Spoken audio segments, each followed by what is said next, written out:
The year was 1887, and the land west of the Verde River held its breath. It was a place of stark truths, where the sun baked promises to dust and the wind stripped away everything but the essential bone of things. Isaac Weston knew this language of subtraction. It was the only tongue he had spoken for 5 years, ever since the silence had first fallen over his small clapboard house, a silence so profound it had its own weight. His life had been pared down to a ritual of survival. He rose before the dawn, the chill of the high desert air, a familiar ghost on his skin. He moved through the chores with an economy of motion that spoke of long practice and a deep, abiding weariness. His cattle, a small, hardy herd, were scattered across the sparse grassland, their calls a lonely counterpoint to the keening of the wind. He mended fences that seemed to lean away from civilization, their wires taut and humming with a tension that mirrored his own. His world was the circumference of his own labor, a circle he walked day after day, his gaze fixed on the ground before him. The house itself was a shrine to a life that was no longer his. Inside, Martha's presence lingered in the faint scent of lavender that clung to the curtains she had sewn, in the rocking chair by the cold hearth that he never sat in. The small room that was meant for a nursery held a cot he had built with his own hands, its wood smooth and pale, forever empty. The grief was not a sharp, piercing thing anymore. It had become a part of the landscape, like the jagged mesas on the horizon always present, immutable, a feature of his existence he had long ago stopped trying to conquer and had simply learned to live beside. He was a man hollowed out by loss, leaving a capable shell that went through the motions of living. One afternoon, as the sky bruised into the colors of a coming storm, a different kind of silence descended. It was heavier, more unnerving than the usual quiet. The cattle were still, their heads turned toward the east, the wind died down, and the world seemed to be waiting. Isaac felt it in his bones, a prickling unease that had nothing to do with the weather. He finished securing a loose gate and turned his steps toward the barn, the largest structure on his property, a cavern of wood and hay that smelled of earth and time. He pulled open the heavy door, its groan a familiar complaint. A sliver of bruised twilight cut through the gloom, illuminating dust motes dancing in the still air, and then he saw it. The sight was so wrong, so utterly alien to the monotonous rhythm of his life, that for a long moment his mind refused to process it. Hanging from one of the central rafters was a figure, a woman. Her body was limp, suspended by a thick rope coiled cruelly around her neck. Her dark hair, long and matted with dirt and blood, obscured her face. Her deerskin dress was torn, her limbs were slack, and from the rope, pinned to her chest by a splinter of wood, hung a crudely lettered sign. The words, scrawled in charcoal, were a brand of pure hatred. White man's woman. Isaac froze, his hand still on the barn door. The air thickened, charged with the violence that had been committed there. A cold fury, an emotion he had not felt in years, rose from the pit of his stomach. It was a desecration. Not just of a human life, but of his solitude, of the fragile peace he had built from the ruins of his world.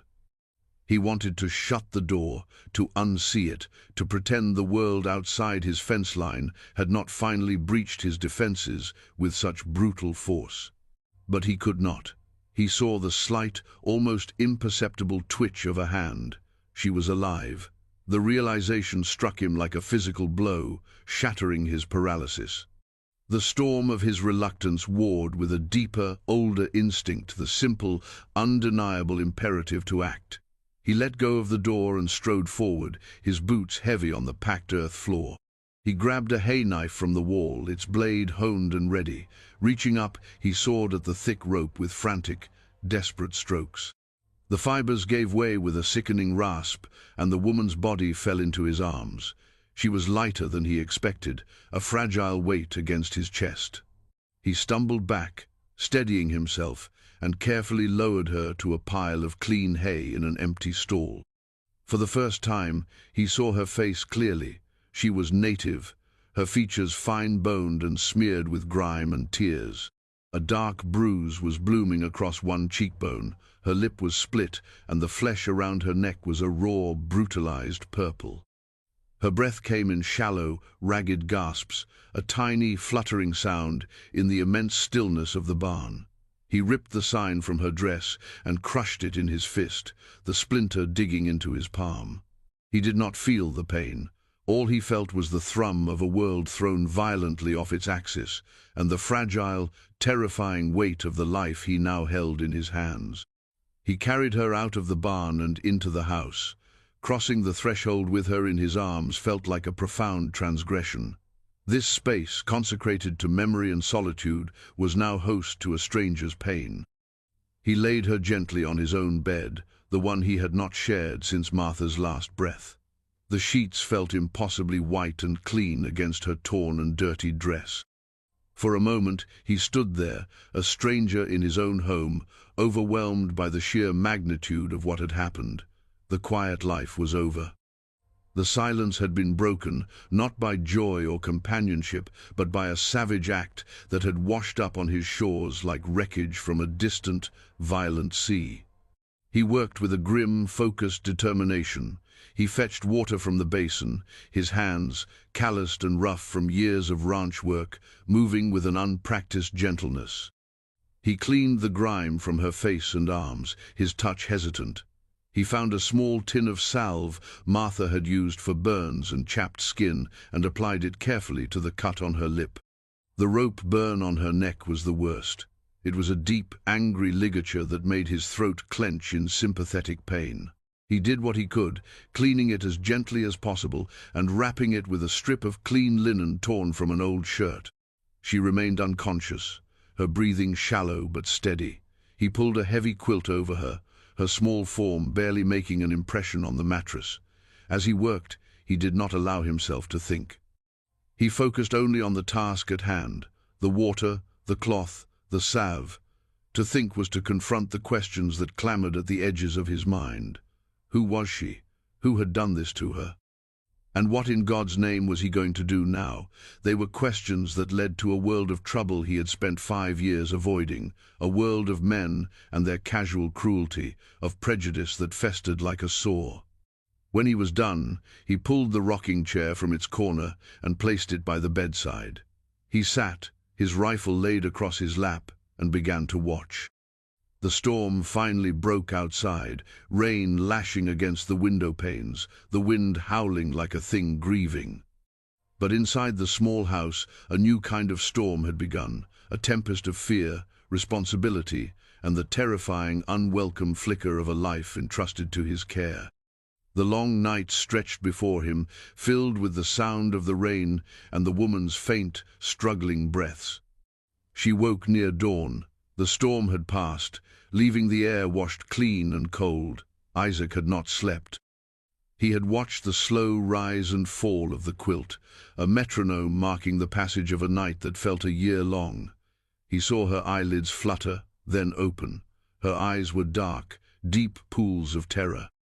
They fixed on him, a white man sitting by her bed with a rifle, and a small animal whimper escaped her lips. She flinched, trying to pull away, her body tensing as if expecting a blow. "Easy," Isaac said, his voice a low rasp, unused to speaking to another person. The words sounded foreign in the quiet room. "You're safe here." The words meant nothing to her. Safety was a concept that had been violently stripped from her world. He saw the terror in her eyes shift into a defiant, feral watchfulness. She was a cornered animal, wounded but not broken. He understood. He slowly stood up, making sure his movements were deliberate and non-threatening. He placed the rifle against the wall, an offering of peace, and backed away toward the main room. "I'll leave some water," he said, more to himself than to her. He ladled some from the bucket into a tin cup and placed it on a small crate just inside the bedroom door, a neutral territory between them. Then he retreated to the main room, leaving the door ajar.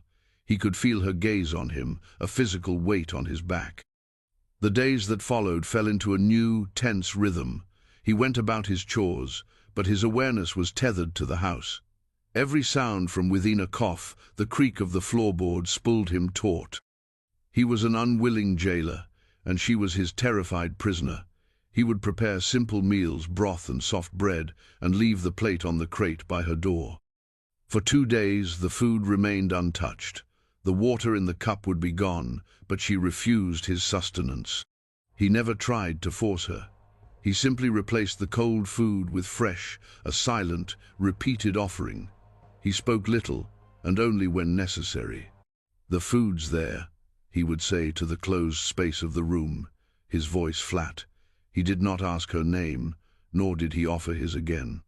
Words felt like an intrusion, a clumsy tool for a situation that was beyond them. Their communication was in the language of thresholds and distances. He left the offering. She decided whether to accept. He kept his distance. She remained in her sanctuary of fear. On the 3rd day, he came in from the fields, weary and covered in dust, and saw that the plate was empty. A small, strange feeling coiled in his chest. It was not relief, not exactly. It was a knot of something less simple, a recognition of a small victory, a single step taken in a vast, uncertain wilderness. He took the empty plate and washed it, the simple domestic act feeling profoundly significant. He began to see her in fleeting glimpses. Sometimes he would catch a shadow of movement as he passed the open doorway. Once, looking back from the corral, he saw her silhouette in the window, watching him as he worked with the horses. The moment their eyes met, she vanished back into the shadows of the room. But it was a start. She was observing him, measuring him, trying to reconcile the man who had cut her down from the rafter with the men who had put her there. Sections. He found her dress, the one he had cut from her body, folded neatly on the floor outside her room. It was beyond repair, torn and stained. He understood the silent request. He went to a trunk at the foot of his bed, a trunk filled with Martha's things that he had not opened in 5 years. The scent of dried lavender and memory rose up, a painful, sweet perfume. He pushed past the ache in his throat and pulled out a simple calico work dress. It was plain and sturdy, a dress for a life of work, not of leisure. He folded it and placed it where hers had been. The next morning, it was gone. Later that day, he saw her for the first time outside the bed, wearing Martha's dress. It hung loosely on her thin frame, but it was whole. It was a shield. One evening, he was cleaning his rifle by the light of the lamp, the familiar ritual, a comfort in the unsettling new quiet of the house. He heard a floorboard creak behind him and turned. She was standing in the doorway of the bedroom, a spectre in his late wife's dress. Her face was still bruised, but the swelling had gone down. Her dark eyes were fixed on him, no longer with sheer terror, but with a deep, questioning caution. They stood in silence for a long moment, 2 survivors from different shipwrecks, washed ashore on the same deserted island. "My name," she said, her voice soft, like rustling leaves but clear, "is Winona." Isaac stopped his work, setting the cleaning rod down carefully. He looked at her, truly looked at the woman standing there, not just the problem he had to solve. He saw the immense strength it must have taken for her to speak, to offer a piece of herself. "Isaac," he replied, his own name feeling strange on his tongue. It was not a conversation, it was an exchange of flags, a fragile truce declared in the no-man's land between them. She gave a slight, almost imperceptible nod, and then retreated back into the bedroom. But the house felt different afterward. It was no longer a space occupied by him and a fearful presence. It was a space occupied by Isaac and Winona. The silence that resettled was not empty. It was filled with the weight of 2 names, spoken aloud. The truce held, fragile as a spider's web in the morning dew. Winona began to venture from the bedroom, her movements still as quiet and cautious as a doe at a salt lick. She would sit in the rocking chair by the hearth, the one Isaac never touched, and watch the low fire he built against the evening chill. She did not speak, but her presence began to weave itself into the fabric of the house. Isaac found himself adjusting to it, leaving the fire to burn a little longer, ensuring the wood box was full. They were small, unconscious gestures of accommodation. He learned her story not in words, but in the geography of her scars and the ghosts in her eyes. He saw the way she flinched at the sound of men's voices, even his own if he spoke too suddenly. He saw the way her hands, which he noticed were skilled and nimble, would tremble when she thought he was not looking. She had started to take on small tasks. One morning he came in to find the dishes from their separate, silent meals washed and stacked. Another day, she had taken one of his torn shirts and mended it with stitches so fine they were nearly invisible. Each act was a quiet declaration, "I am not a burden, I am useful." He, in turn, began to open his world to her, in his own taciturn way. He started leaving the door ajar when he went out, a silent invitation for her to step into the sun. The first time she did, he watched from the far end of the pasture. She stood on the porch for a long time, her face turned up to the sky, as if reacquainting herself with the open air. She looked small and fragile against the vast, unforgiving landscape. A fierce, protective instinct, something he thought had died with his son, stirred within him. It was an unwelcome, complicated feeling, and he pushed it down, turning back to his work with a renewed vigor. Their conversations, when they happened, were sparse and practical. "The well is low," he would state, looking out the window. "It will rain soon," she would reply, her gaze also on the horizon, reading the sky in a way he could not, and she was always right. One afternoon, she was on the porch, weaving a small basket from dried grasses she had gathered near the creek bed. Her fingers moved with a practiced, fluid grace. Isaac stopped his work of repairing a bridle and watched her for a moment. "Where did you learn that?" he asked, his curiosity overriding his usual reticence. She did not look up from her work. "From my mother, from my grandmother. It is the way." Her voice was soft, matter of fact. She offered no more, and he did not press. But it was another piece of her, another thread in the tapestry he was slowly, unconsciously piecing together. He was beginning to see the woman who existed beneath the trauma, a person of quiet dignity and deep-rooted knowledge. The change in him was subtle but profound. The sharp edges of his grief began to soften, not disappearing, but losing their power to cut. The silence in the house was no longer a monument to loss. It was a space they shared, punctuated by the small sounds of two people coexisting. He found himself looking for her when he came back to the house, his eyes scanning the porch or the window. The sight of her, a steady, quiet presence, began to feel less like an intrusion and more like an anchor. The house was starting to feel less like a tomb and more like a home. He was slowly, reluctantly, coming back to life. This fragile piece, however, was built on borrowed time. He was running low on flour, salt and coffee, staples he could not produce himself. A trip to Prescott was unavoidable. The thought of it filled him with a cold dread. Leaving her alone was one part of it. The other was facing the town, facing the world that had created the sign he had burned. He told her that morning, his words blunt, "I have to go to town for supplies." Winona stopped kneading the small loaf of bread she was making, her hands stilling in the dough. She looked at him, and for the first time he saw not just fear in her eyes, but a shared anxiety. She knew what the town represented. She gave a single sharp nod.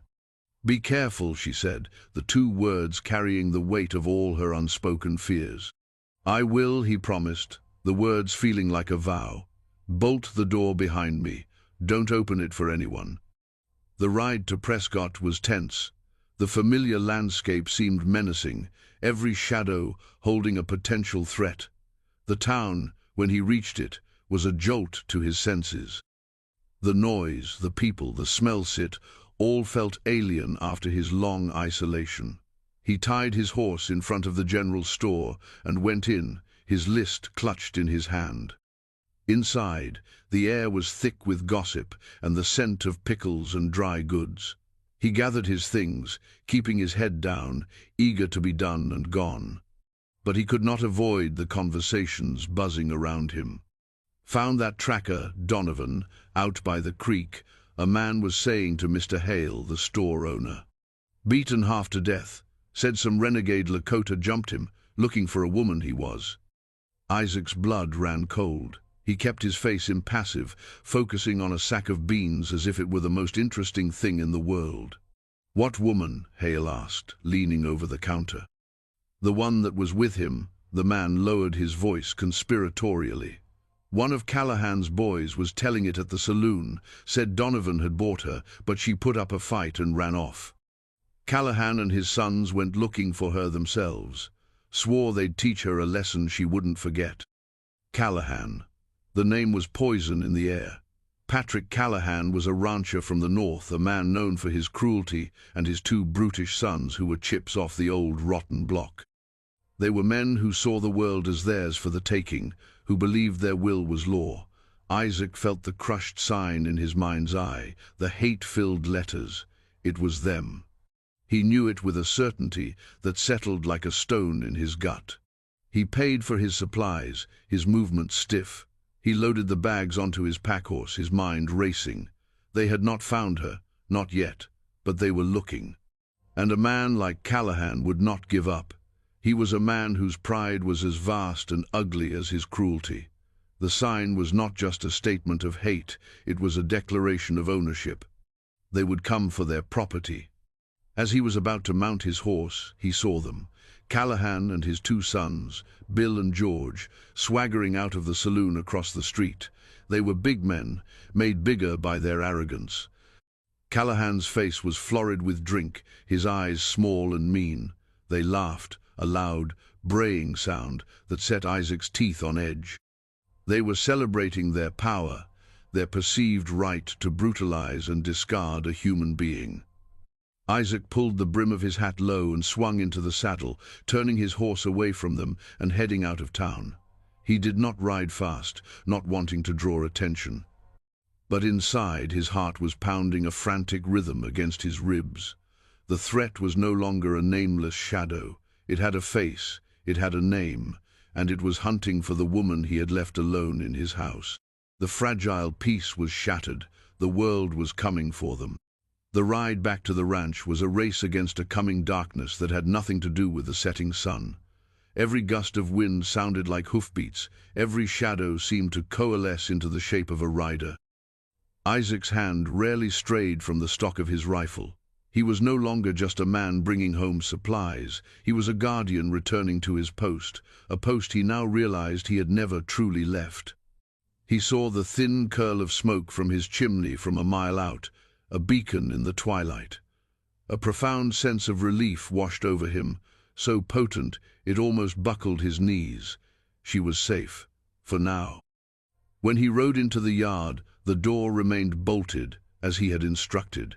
He dismounted and knocked, a specific rhythm they had not discussed, but that he hoped she would recognize as his. "It's May, Isaac." He heard the sound of the heavy bar being lifted from inside, and the door creaked open. Winona stood there, her face pale in the fading light, her eyes wide with a question she did not need to ask. She saw the answer in his face, in the grim set of his jaw.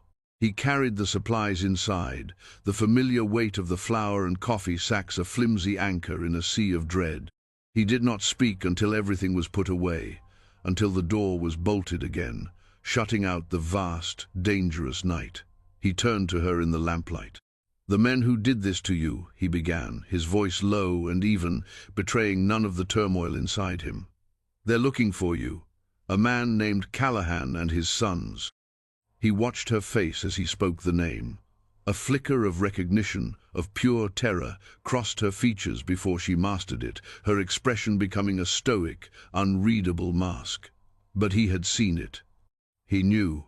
"They were in town," he continued. "They think you ran. They won't stop looking."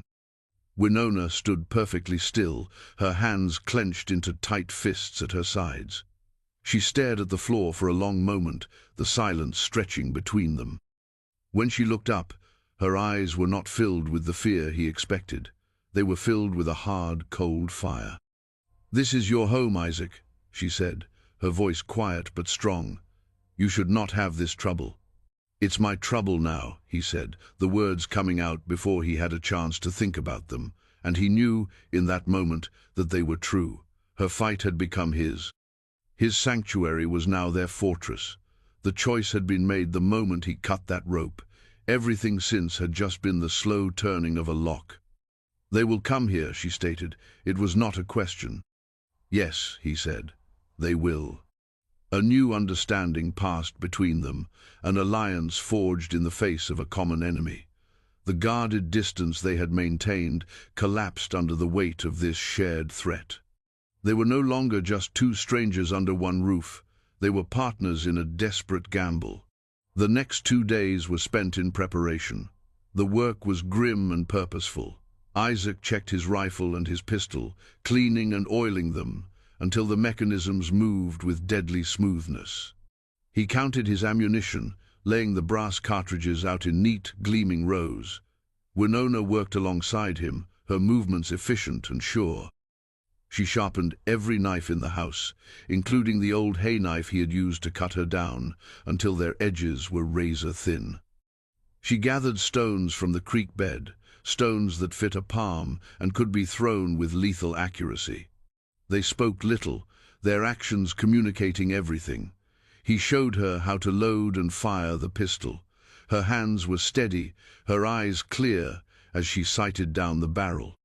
She showed him how to rig a simple tripwire using a piece of twine and a stack of old tin cans, placing it across the main path to the house. It was a partnership of two very different worlds, a fusion of frontier grit and ancient survival skills. Sections, the land itself became their ally. Isaac knew every dip and rise, every patch of scrub that could offer cover. Winona knew the subtler language of the earth. She pointed out a ravine that offered a hidden line of retreat, a thicket of mesquite that was nearly impenetrable. Their fortress was not just the 4 walls of the house, but the entire 160 acres of Isaac's claim. On the 3rd evening, the warning came. The tin cans rattled in the distance, a crude but effective alarm. A dog they did not own began to bark frantically somewhere down the trail. Isaac and Winona exchanged a look across the main room. The time for preparation was over. "Get in the bedroom," Isaac commanded, grabbing his rifle. "Bar the door, don't come out." "No," she said, her voice firm. She held the heavy pistol in her hands. "My fight, too." He looked at her, the borrowed dress, the fierce determination in her eyes, the weapon held with a resolve that matched his own. He saw not a victim but a warrior. He gave a sharp nod. "Stay away from the window." He extinguished the lamp, plunging the house into near-total darkness, illuminated only by the pale moonlight filtering through the windows. He moved to his position by the front window, peering out into the yard. 3 riders were approaching, their forms dark against the silvered landscape, Callahan and his sons. They rode with an arrogant confidence, as if they were simply coming to collect a piece of lost luggage. "Ho, the house!" Callahan's voice boomed, a thick, ugly sound that violated the night's peace. "We know you're in there, Weston, and we know who you've got with you. Send out our property, and we'll leave you be." Isaac rested the barrel of his rifle on the windowsill. His heart was a steady, cold drum in his chest. The fear was there, a knot of ice in his gut, but something else was stronger, a cold, righteous anger. This was his home, that was his partner, and these men would not have her. "She's not your property," Isaac called back, his voice cutting through the night, clear and unwavering. "And you're not welcome on my land. Turn around and ride out." A harsh laugh answered him. "Brave words, farmer, for a man hiding behind a woman's skirts. Last chance, send her out." Isaac sighted down the barrel of his rifle. He did not aim at Callahan, but at the ground just in front of his horse's hooves. He squeezed the trigger.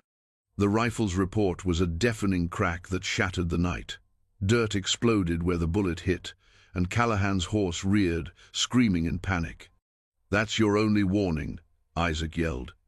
The answer was a muzzle flash from the darkness, and the whine of a bullet splintering the window frame next to his head. The battle had begun. The next minutes were a blur of sound and fury. Muzzle flashes lit the yard in brief, stark tableaus of violence. the air filled with the acrid smell of gunpowder and the percussive roar of gunfire. Isaac fired methodically, using the cover of the house, making every shot count. He heard the pistol bark from the other side of the room, and knew Winona was firing too, her shots adding to their defense. One of Callahan's sons, George, made a foolish rush for the house. Isaac tracked him, fired, and the man cried out, stumbling back into the shadows, clutching his leg. They were not expecting this level of resistance. They had expected a scared farmer, not a determined defense. "Circle around. Get the back," Callahan bellowed in a rage. Isaac saw Bill Callahan break away, running low toward the rear of the house. "The back window," he yelled to Winona. He heard her move, a shadow within the shadows. He kept his own fire focused on the father, forcing him to stay behind the cover of the water trough. A crash of glass came from the back of the house, followed by a single sharp report from the pistol. Then, silence from that direction. A terrible fear seized Isaac. He risked a glance away from the front and saw Winona standing by the back wall, the pistol smoking in her hand. She gave him a grim nod. One threat was down. The fury of Callahan's attack intensified. He fired wildly at the house, bullets thudding into the thick wooden walls. He was a man possessed, his arrogance curdled into pure, murderous rage. But he was alone now, and his position was exposed. Isaac saw his chance. In a lull, as Callahan was reloading, he moved. He slipped out the back door, the one Winona now guarded, and circled around the side of the house, using the deep shadows as cover. He moved with a hunter's silence, his boots making no sound on the soft earth. He came up on the far side of the corral, the water trough between him and his target. Callahan was still focused on the front of the house, screaming curses into the night. Isaac raised his rifle, the metal cold against his cheek. He had the man dead in his sights. He could end it, right there. End the hate, the cruelty, the threat. His finger tightened on the trigger. But he hesitated. He thought of Martha, of the peaceful life he had once craved. Killing a man in cold blood, even a man like Callahan, was a line he had never crossed. As he paused, a movement from the house caught his eye. Winona had thrown a burning log from the hearth out a side window. It landed in a pile of dry brush near Callahan's horse. The brush went up with a whoosh, flames leaping into the night sky. The horse, already spooked, screamed and bolted, galloping off into the darkness. Callahan was left stranded, exposed in the flickering firelight, his face a mask of disbelief and fury. He turned, finally realizing the attack was coming from a new direction, and saw Isaac. He raised his pistol, a wild look in his eyes. Isaac didn't have a choice. He fired. The shot was true. Callahan staggered, dropping his pistol, a look of shocked surprise on his face. He clutched his shoulder, then sank to his knees, defeated. The fight was over. The silence that fell was more profound than any that had come before. It was a silence born of survival, heavy with the echoes of violence. The fire crackled, casting long, dancing shadows across the yard. Isaac walked slowly forward, his rifle ready, until he stood over the wounded men. George was groaning, his leg wound painful but not fatal. Bill lay still by the back window. Callahan was on the ground, glaring up at him with pure, impotent hatred. The front door opened, and Winona stepped out onto the porch. The pistol was still in her hand. She looked at the scene, at the defeated men, and the man who had fought for her. Her face was calm, her gaze steady. Their eyes met across the yard, and in that look a whole volume was spoken. It spoke of shared battle, of loyalty proven, of a bond forged in fire and blood. He did not kill them. He bound Callahan's hands and tended to his and his son's wounds enough to ensure they would not bleed out before the sun rose. When dawn came, he loaded them onto their own horses and sent them on their way with a clear and final warning. "If you ever come back here," Isaac said, his voice low and deadly, "I won't patch you up next time." He watched them ride away, 3 broken figures against the rising sun, until they were nothing more than specks on the horizon. He turned back to the house. It was scarred, the windows shattered, the walls pocked with bullet holes, but it was still standing, and it was theirs. Winona was on the porch, sweeping away the broken glass. He walked up the steps, the weariness of the night settling deep into his bones. He stopped before her, and for the first time he reached out and gently touched the faint, fading line of the rope burn on her neck. It was a scar, but it was a scar that was healing. "It's over," he said softly. "Yes," she replied, her hand coming up to cover his. "It is over." In the days that followed, a new kind of life began. They worked together to repair the house, replacing the broken panes of glass, patching the bullet holes in the walls. The shared labor was a balm, a way of physically mending the violation that had occurred. The work was hard, but it was done together. The silence between them was different now, comfortable and easy, filled with an unspoken understanding. The ghosts in the house began to recede. The memory of Martha and his son was still there, a soft, poignant ache, but it was no longer the sole occupant of his heart. There was room now for something new. He would watch Winona as she worked in the small garden she had started, her hands gentle in the earth, and a feeling of profound contentment would settle over him. She brought life back not only to the soil, but to the barren landscape of his own soul. One evening, they sat on the porch, watching the sunset paint the sky in hues of orange and purple. It was a ritual they had fallen into, a quiet moment to mark the end of the day. "This place," Winona said, her gaze on the horizon, "it was a place of great sorrow for you." Isaac was silent for a moment, surprised by her directness. "Yes," he admitted, "it was." "It is not anymore," she said, turning to look at him. "Sorrow can be a deep root, but it does not have to be the only thing that grows." He looked at her, at the resilience in her face, the wisdom in her eyes. She had faced the worst of humanity and had not only survived, but had found the strength to heal and to help him heal too. The hate-filled sign had called her a white man's woman, a label meant to shame and diminish her. But here, in this quiet corner of the world, they had dismantled that hatred and built something new in its place. They were not defined by the world's prejudices, but by the decency and respect they had shown each other. He reached out and took her hand. Her fingers curled around his, a natural, easy fit. It was not a grand, passionate declaration, but a quiet affirmation of all they had become to one another. They were two broken people who, by an act of unexpected kindness, had found a way to become whole again, together. The lonely cowboy had found more than just a woman in his barn. He had found a reason to live again, and in his quiet, steadfast protection, she had found more than just a refuge. She had found a home. The sun sank below the horizon, and in the gathering twilight they sat together, two solitary figures no longer alone, their shared silence a promise of all the sunrises yet to come.